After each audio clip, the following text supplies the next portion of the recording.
This is Research Like a Pro, episode 229, interview with Deborah Keyes.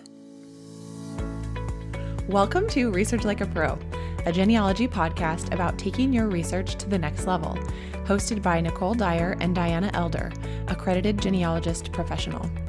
Diana and Nicole are the mother-daughter team at FamilyLocket.com and the authors of Research Like a Pro, a genealogist guide. With Robin Worthland, they also co-authored the companion volume, Research Like a Pro with DNA. Join Diana and Nicole as they discuss how to stay organized, make progress in their research, and solve difficult cases. Let's go! Hi, everyone, and welcome to Research Like a Pro. Hi, Nicole. How are you doing today? I'm doing well. I'm excited to have Debbie Keyes here to talk with us about her project. Oh, me too. I love having guests, so we're going to have some fun today. What have you been working on and doing?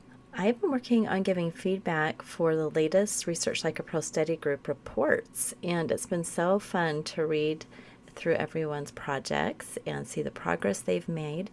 You know, in the study group, we have such a wide variety of projects, everything from proving family stories to trying to find unknown parents and so many different localities. I've done some Irish reports and Virginia, just so many different places. And I know you've been working on those too. Are you enjoying it?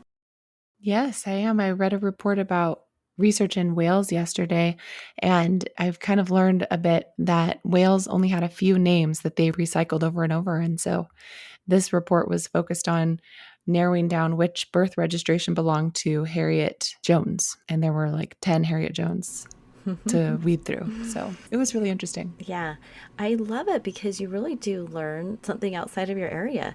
One of the reports that I reviewed had used Deed Mapper, which I know you are working with Deed Mapper, and was using a bunch of deeds to prove the parentage. And that was really fascinating to see how that all was working together. So it's been fun.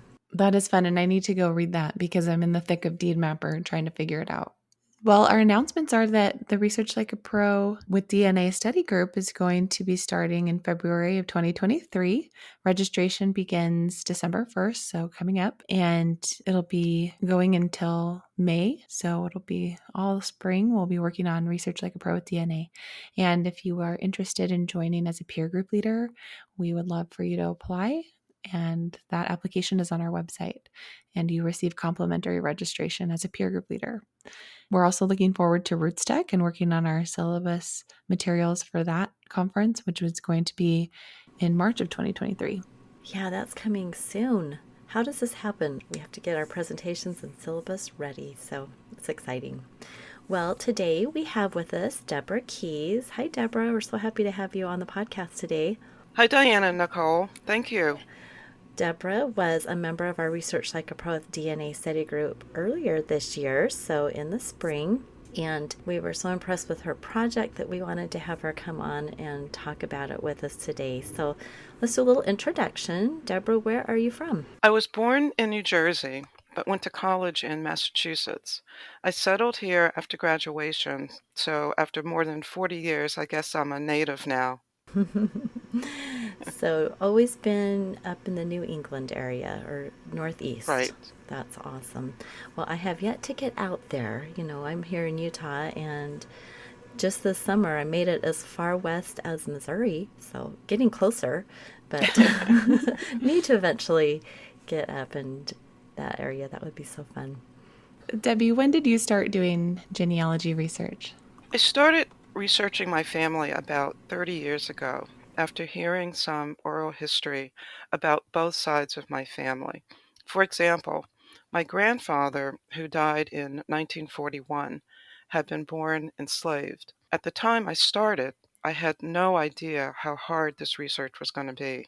African American research and researching enslaved people, I know it's a challenge, but until we've done it ourselves, I don't think we realize how hard it can be. So thank you for telling us about this project. I think it will be helpful for other people who are working in the same challenges and regions. Right, severe limitations, and we're excited to see how DNA has really helped you with that. But before we do that, just tell us a little bit about your educational experiences. Well, almost 6 years ago, I decided to get more serious about my genealogy research. Before then, I had been doing the normal ancestry, occasionally family search, but I really wanted to see if I could handle and stay interested in courses. So I took Boston University's 4-week Essentials Genealogy class. I loved it, so I immediately attended their 15-week genealogical certificate program. From there, I've been taking a variety of courses at SLIG, IGHR, GRIP, ProGen, and most recently, your Research Like a Pro DNA class. I think we were in the same class, the African American class for IGHR with Deborah Abbott. Didn't we do that together? Yes. That is right. I love that class so much. And I wanted to learn about more tools for African American research because we have a lot of clients that come to us with these same types of challenges and limitations that you have in your research. And I felt like I just really needed to up my game. That was such a good course. All right. So we're going to spend some time in this podcast episode today just talking about your project from the Research Like a Pro with DNA study group. So let's start by hearing about your objective. My research objective was to use DNA and documentary research to test the hypothesis that Alfred A. Slagle was the biological father of Mary Carrington. Alfred was born 1 July 1867 in Mecklenburg County, Virginia, and died 2 September 1945 in Emporia, Virginia. Mary was born June 1892 in Virginia and died 17 April 1927, also in Emporia, Greensville County, Virginia. Documentary evidence suggests the biological mother of Mary had been Catherine Carrington. She was born about 1860 in Petersburg, Virginia, and died 28 October 1948 in Emporia, Virginia.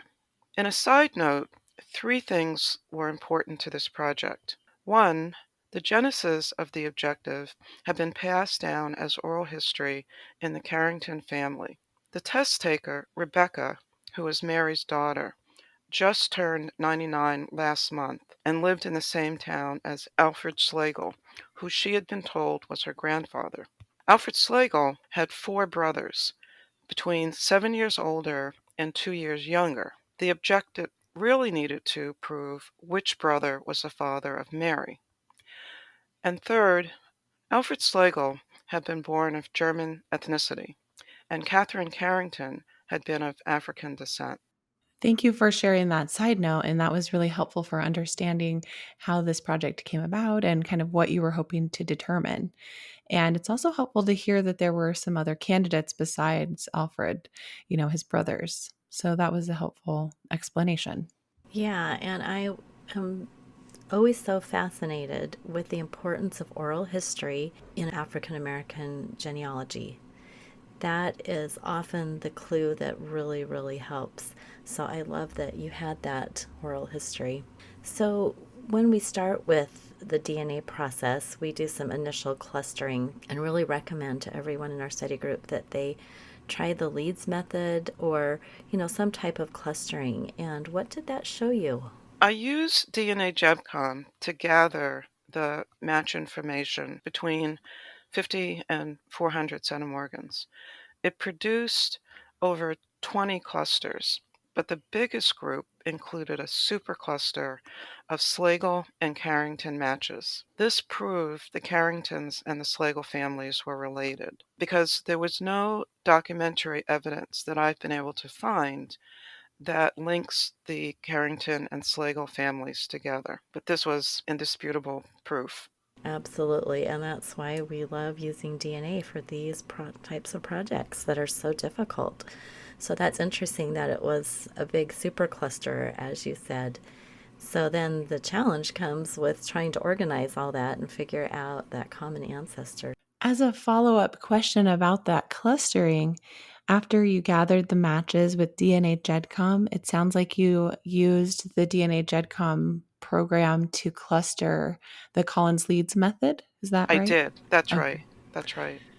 Right. Yeah. So, any listeners who aren't sure what that is, you can go to the DNA GEDCOM website, which we'll put a link to in the show notes, and you can learn more there. But you will need to subscribe to their services and download the software program called DNA GEDCOM Client in order to do this. I think you mentioned that you were using matches from Ancestry DNA. Yes. Okay, I love that because I always like to start with Ancestry matches too. There's just so many more in that database.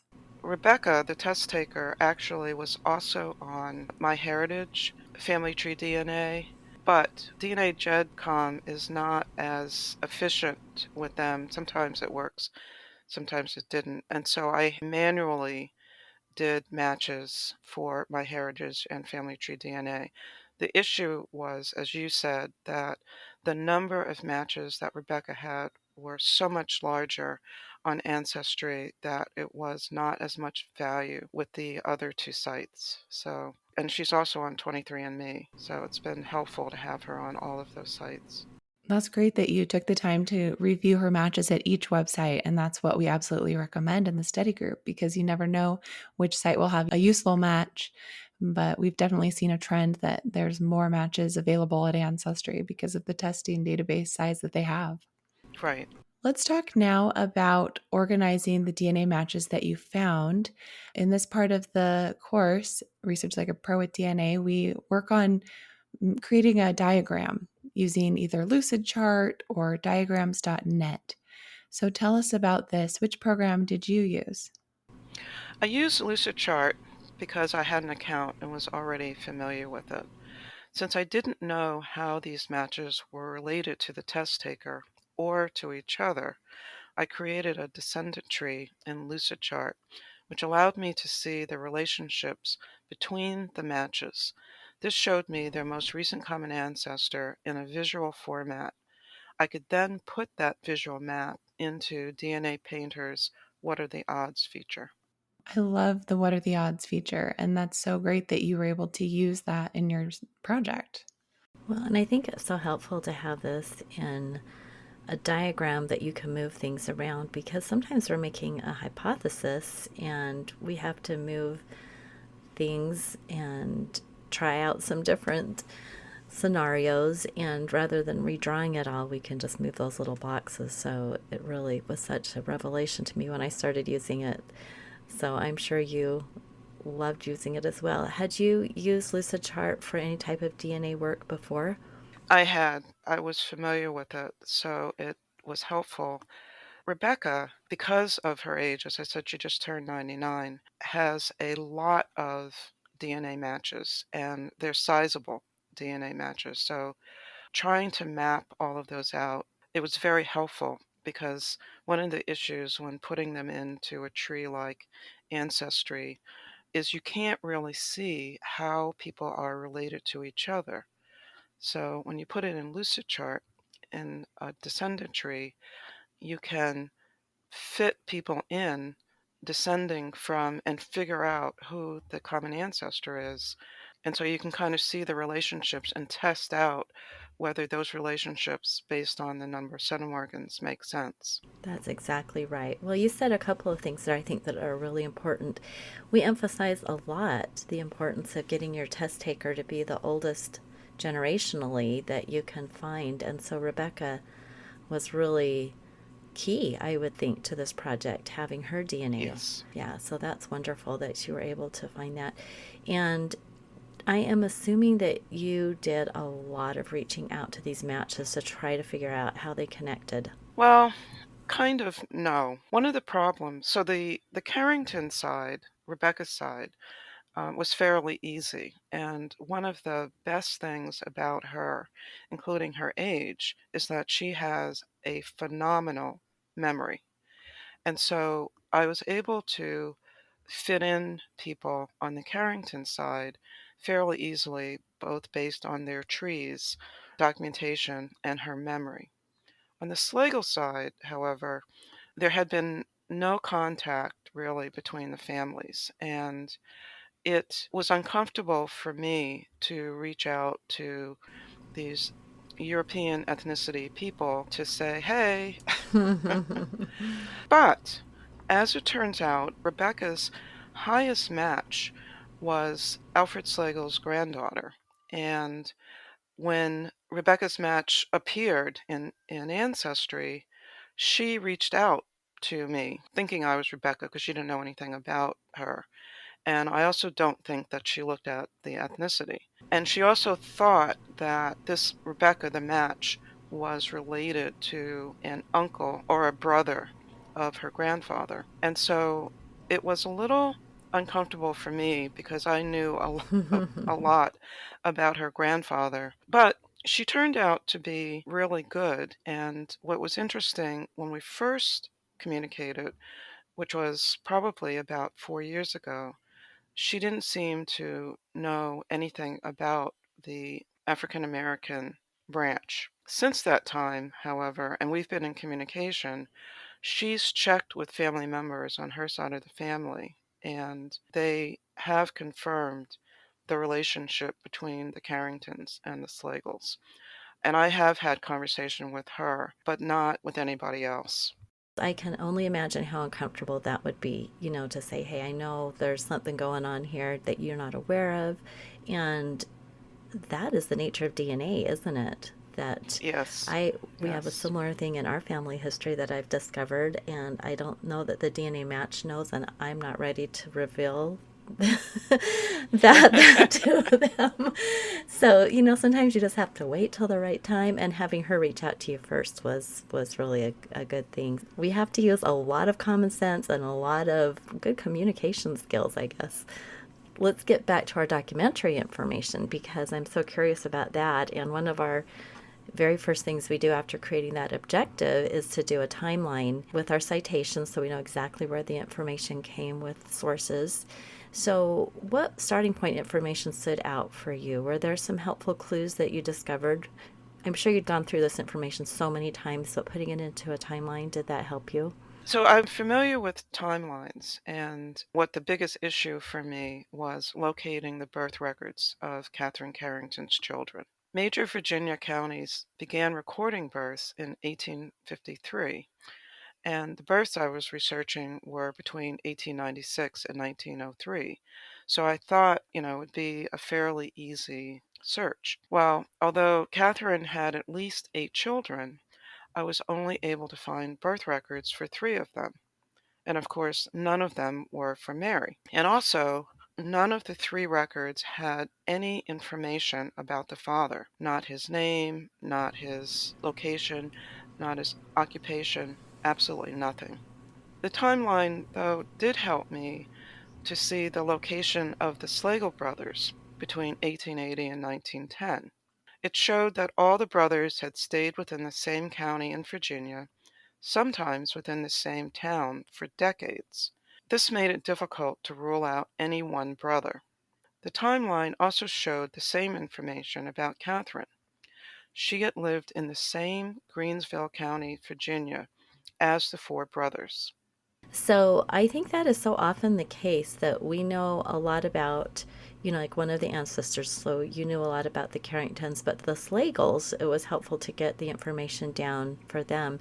And I know that it is so difficult when you've got brothers and any one of them could have been the father. And, it's a half relationship, so it makes it so difficult to figure out who was the real father. So I'm just so curious to, as we talk about this, to see what you decided, because I remember when you were working through this project in the study group and struggling with this. Let's now talk about kind of the analysis part of the research process. And, after analyzing these starting point sources, did you find that you needed to order any originals? And then on the DNA side, analyzing the DNA matches, did those line up with the expected amounts of shared DNA? So I didn't need to order any originals. Luckily, the records that I did find were images of birth and marriage registers and death certificates. So I didn't feel the need, if they had been index records, I might have ordered them, but I actually found registers. And among the known DNA matches on the Carrington side, there were no issues that appeared there. And I really didn't know enough about the Slagle side to determine. In fact, I didn't have any known Slagle matches, so I really didn't know if there were any issues on that side. Right. Those were all of the matches you were trying to see if they would provide evidence for one brother over the other brother. Right. It's great when you can find that your, starting matches, the Carrington side, those are all matching up correctly. Everything looks good to go. Then you can use those matches and their shared matches like you found in the cluster to help you, identify more distant shared matches and those Slagles and try to figure out how they connect in. So, when you were analyzing the DNA of these matches, did they line up with the expected amounts, that you're comparing on your Lucid chart and the relationships? How did that work? The centimorgan count among the Carrington matches all seemed to line up with their relationship to the test taker. However, the Slagle side was a little different. The test taker's highest Slagle match was a granddaughter of Alfred Slagle. They should have been half first cousins. However, the amount of shared DNA was lower than expected. Although it was within the parameters set by Blaine Bettinger's shared centimorgan project, at 283 centimorgans, it was lower than expected. It was still within the range for a half first cousin, but on the lower end at a 25% probability. And we talk a lot about looking at those and trying to, decide how to use that information. So it's good that you noticed that and just have that in the back of your mind as you're going through the research. It's always nice when you're right in the middle and it lines up perfectly, but then often it doesn't. So it's the way DNA inheritance goes. Right. Yes. And I like looking at the histogram for that. So that's also a helpful way to measure that. So you said it was 283 centimorgans.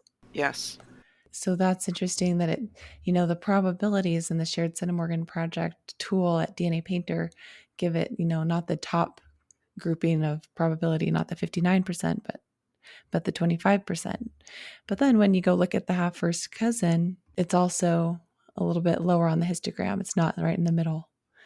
So that's good analysis. And thanks for sharing kind of how you did that. Next, in the Research Like a Pro with DNA process, we study locality and try to learn about what records might be available on the documentary side of the research to enhance our case. So what locality did you study? The majority of the activity took place in Greensville County, Virginia, so my locality guide concentrated on that location. Since I thought the important dates were the period of time when Catherine's children might have been conceived between 1886 and 1903, the locality guide focused on that period. Wonderful. Yeah, and we do teach that to narrow that down so it's not overwhelming. So that's really good that you were able to do that. Now, we've already talked a little bit about ethnicity and the African American versus the European group. So, how did that play into your research when you looked at your matches? It did play into it, but not in the conventional way, meaning using it to confirm ethnicity passed down from a parent. In this case, since Catherine Carrington was of African descent, the records about her family were spottier than the ones about Alfred. For example, I was able to find birth records for all of the Slagle children, but only 3 of the 8 of Catherine's. Also, although I got confirmation from more than one Slagle descendant that Catherine and Alfred had had children together, none of those children appeared in any of the Slagle family trees, whereas the Slagle connection appeared in the Carrington family trees. Oh, that's so interesting. It is a bit disappointing that the Slagle family did not add the Carrington branch to their tree. But I remember when you told me during the study group that communications with the Slagle cousin were going well and that they had confirmed the story from their side. So they weren't rejecting the relationship altogether.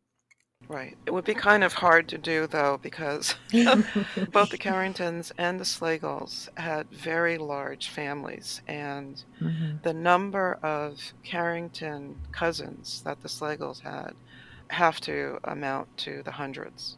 So, Wow. Oh, hard to That's funny. discount that. Yeah. Let's talk a little bit about exploring DNA tools. That's kind of the middle part of the DNA study group where we just see if there's any other DNA tools that we can use to help us. What did you take away from that lesson? so I used, as I mentioned, DNA GEDCOM, Gephi network graphs, what are the odds, Lucidchart, and Throughlines. Using DNA GEDCOM, I produced a leads cluster map which displayed the interconnections between the Slagle and Carrington families. It also showed which specific matches shared DNA with others in the group. The Gephi network produced a graph that showed a mind map version of the interconnections and how individuals were connected to people within their cluster and outside the groups. I used the descendant tree created in Lucidchart to input data to what are the odds that developed hypotheses for which Slagle was the father of Mary. Throughlines for this project wasn't very useful because, as I stated earlier, none of the Slagle matches had Carrington people in their trees. Just an aside, I will say that Gephi Network is a very complicated tool. It was one I had been familiar with before, but your lesson and instruction on using Gephi was the best I've ever seen and enabled me to get through the process to produce a usable mind map type thing. So that was a huge positive aspect of the tool thing for me. Oh, wonderful. I'm so happy to hear that my instructions were clear and that it was useful to produce the Gephi network graph and be able to see those interconnections in kind of I like how you said a mind map way because it really is like that with the connections and the objects connected like that. Yeah, for a visual learner, which with DNA, you pretty much have to be a visual learner because you are trying to look at this and figure things out.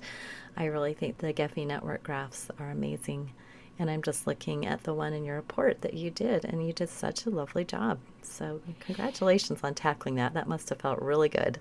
It To, did. I wanted to also note what you said about through lines, that it wasn't very useful because of the lack of this connection in a lot of the cousins' trees. So that's another thing to be aware of with using through lines. They can sometimes give us helpful clues and point us in a direction to look, but they aren't always going to have the answers. right? Well, they're so dependent upon trees. No. So, good thing you had other tools and methods to use. Once you've explored your tools, you've done some locality research, then it's time to do a research plan and you have to prioritize. So, out of all the different ideas that you had to do for furthering the research, how did you prioritize? I started with Alfred Slagle's family to try and determine where the family, specific the brothers, were before and during the period Catherine's family could have been conceived. One big disappointment was the lack of city directories produced for any of the towns in Greensville County during the requisite period. That meant I had to rely on census, birth, death, and marriage records. I also searched land records. Then I performed the same research for Catherine's family. Well, I'm not surprised about some of the lack of records there in Virginia because even though it seems like there should be records, sometimes there just aren't, and we have to turn to other methods. So glad you were able to find a few things to work with, even though city directories are wonderful for locality and placing someone in the right place. Too bad that those weren't always part of every city or every small town. You had in your results summary that you reviewed the real estate tax records from 1885 to 1894. hmm Did that help you confirm where the Slagle brothers were living? No, because I think only one of them ended up with property, and it was after the period of time that I was looking at. Hmm.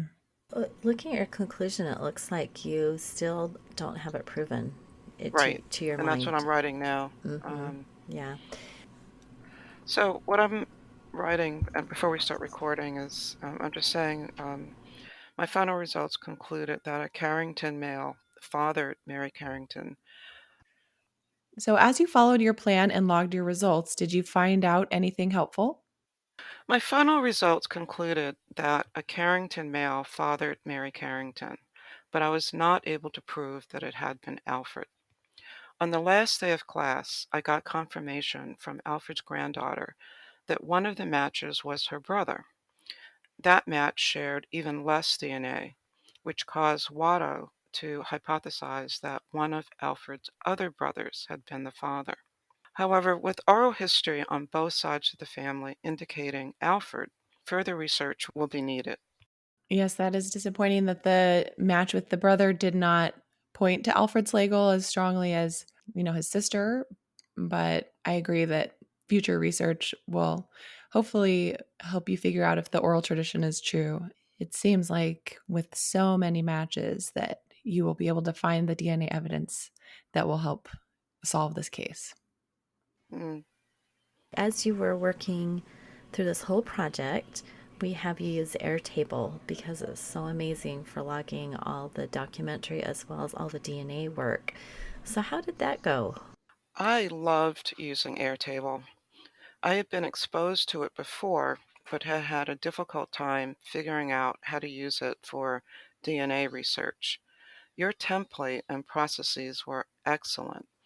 There were so many features to help capture DNA research, from the DNA match details table to the research log. One of my favorite features is the citation table. I use that now to record all types of citations. I can't speak highly enough about your template and the instruction. Oh, that's great. I love Airtable as well, and I'm so grateful, Nicole, that you figured out how to do all the DNA linking and tables and fields. It really is so amazing, and it makes working with your DNA, it makes you feel like you're not spinning your wheels. You're making progress on this focus objective, and you know how to organize things. It really is a great tool. So thank you. Well, I'm glad that it's useful. And that's so great that you're continuing to add citations to the citation template part of the base, because it's such a helpful way to not have to recreate the wheel every time you make a citation. Just come back and see what you've already created. All right, well, tell us how report writing went. I thought the report writing went really well. Writing the report is one of the hardest things for me. The writing as you go process as well as the reflection journal were fantastic. I had learned the writing as you go concept before, but your course allowed me to implement it as I was researching a real project. It, updating Airtable, and the reflection journal all made the writing the final report so much easier. Oh, fantastic. And did you share your report? I did, yes. Oh, great. And so, what are your future research suggestions going forward on this objective?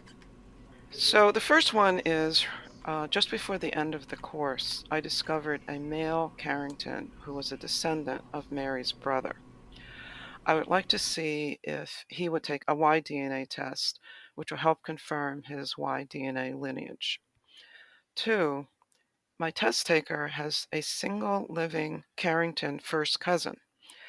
I had sent her an Ancestry DNA kit, and the results just recently came back. Yay. I've been in contact with the person who helped her take the test, but so far have not been granted access to her matches. Oh, Once I have it, I'd like to construct a descendant tree with her as the test taker and run Watto again. Third, I need to contact Blaine Bettinger to ask about half-sibling relationships and their effect on centimorgan counts. wow. Those are great. And I really like this great news about the first cousin who's taken the test. And when you get to analyze new results like that, it's always very exciting. I think Yeah, it's so wonderful. So, and the YDNA avenue also sounds really great. So, congratulations on moving forward with these new research avenues. thank you. Yes, I think that's the exciting thing about doing a complete project. You do get new ideas of what to do next. Until you get it all written up, you just can't always see anything else to do, and you feel like you've come to the end of your research. So it's great that you had a list of things to do next to continue. So, as we wrap up this episode, can you give us some takeaways from the Research Like a Pro with DNA process that you learned? I really loved the class. Because of the number of previous courses I had taken, I wasn't sure how it would help me. I can honestly say I've gotten more out of your class than any other. I love and use your processes in my current research. The feedback from the peer groups as well as my fellow classmates were invaluable. The sheer number of podcasts, videos, tools, templates, and resources was astounding. I intend to extend my access to your site once my membership expires in order to continue to have access to those resources. Having said all that, I believe the real value in your class is your approach to teaching this course. It was tremendously helpful to select a research object, perform the research, practice using the tools, and write a finished report, all under your guidance. Your course was a great addition to my genealogical foundation. Thank you for developing this program. Oh, thank you so much for all of those wonderful comments. You know, that's always been our hope. Nicole and I are both teachers, and we're always have in the back of our mind how best to teach things. And we just completely believe with all of our hearts that you learn best by doing your own project. You know, it's wonderful to have that background, though. We always recommend everyone learn as much as they can about all different types of sources and localities, but you know, you just have to put it into practice in your own project. And so it's really wonderful to hear that that worked well for you. So thank you. You're welcome. It was a pleasure.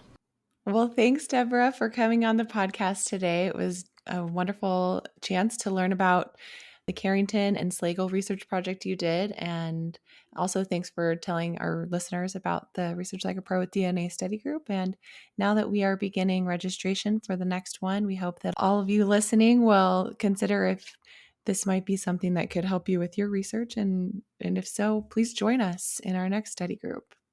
Yes, and I think a really good takeaway from your project, Deborah, was that, you know, it's okay that you didn't solve it with this one go at it. You have ideas for what to do next, and we do teach that. Sometimes it takes several phases of a project to come to proof, especially with something really tough like this.